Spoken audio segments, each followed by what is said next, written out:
færdig. Så skal vi have... Sådan. Og så putter vi den i pizza i ovnen. Skal pizzaen er uden slå. Sådan. Skal vi spise nu? Okay, værsgo.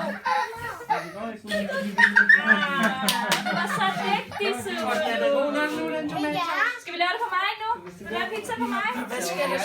Nå jo, så skal tomatsaucen smøre pizza på dig. Jeg vil have pizza. Ja, sådan.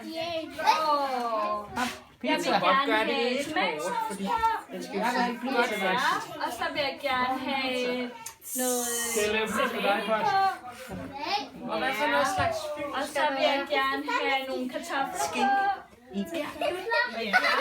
Og så vil jeg gerne have noget majs på. Ja. Og så vil jeg gerne have nogle champignoner på. Og så ost til sidst. Sådan. Er pizza færdig? Ja, high five. Så skal der cocktailpølser på. Sådan. Det var rigtig god.